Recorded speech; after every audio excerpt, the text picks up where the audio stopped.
विश्वास रखना। हम अपने जीवन के अनुभव की बात कहते हैं, ऐसे टच नहीं कर सकता कोई। त्रिभुवन में चाहे जितना बड़ा ब्रह्म राक्षस वेताल कोई भी हो, कोई स्पर्श नहीं कर सकता।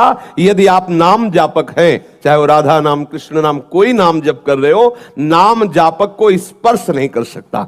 ऐसे कई घटनाओं में हमको दिखाई दिए हैं, ऐसा देखा है। वो निर्भय होकर, कोई भय नहीं लगा, ऐसा देखा। जैसे एक बार 3 बजे हम शौच के लिए कमंडल उठाया, तो जंगल में जाना होता था, कोई शौचालय की ऐसा, वो तो अभी कुछ वर्षों से शौचालय का ऐसी व्यवस्थाएं बनी नहीं, तो ग्रामीण आदि देशों में कहीं शौचालय पूरे नगर में नहीं होती थी, वो तो अभी व्यवस्थाएं हुई।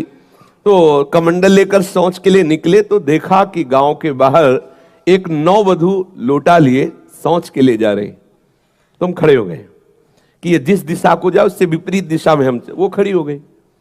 फिर विचार किया कि हमें लगता है ये यहीं शौच में बैठना चाहती, तो हमने रफ्तार बढ़ाई।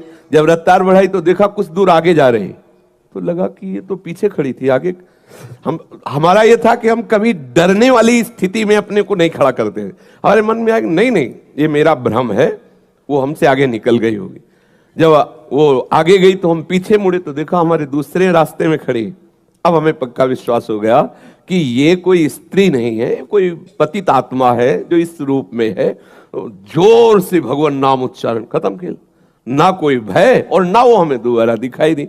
तो हमने जीवन में देखा है कि अगर कहीं ऐसी प्रेत आत्मा आदि हो, वो आपको परेशान नहीं कर सकती। आपको जैसे गोकर्ण के सामने धुंधकारी प्रकट हुआ, कभी वो अग्नि बनता, कभी वो ये बनता, कभी भेड़ बनता, कभी सिंह, समझ गए अधोगति को प्राप्त। लेकिन कोई ऐसा नहीं कि उनका अनिष्ट करे और रो के कह रहा था कि मेरा उद्धार कर दो, मेरा कल्याण कर दो। तो ये प्रेत आत्माएं भगवत धामवासी, भगवान नाम जापक वैष्णवों के प्रति अपना कल्याण करने के लिए आती है। किसी को भी कभी घबराना नहीं चाहिए। यदि कभी ऐसी परिस्थिति हो तो उच्च स्वर से नाम कीर्तन करने लगना, विश्वास करना, तुम्हें छू नहीं सकता कोई। ये हम इसलिए सत्ता नहीं मानते। जैसे कभी कोई प्रश्न करता है तो कह देते मेरे भगवान ही भूत रूप में आए। ये एक स्थिति है, एक भावना की स्थिति जो सत्य भावना है। वासुदेवा सर्वमिति, तो सब प्रभु ही है और सच्ची बात सब प्रभु ही है। लेकिन ये जो अगर हम उस स्थिति को नहीं पहुंचे तो पक्का समझ लो कि अगर प्रेत योनि का कोई भी जीव तुम्हारे सामने आता है और तुम भगवान नाम जप कर रहे हो तो तुम्हें कभी परास्त नहीं कर सकता।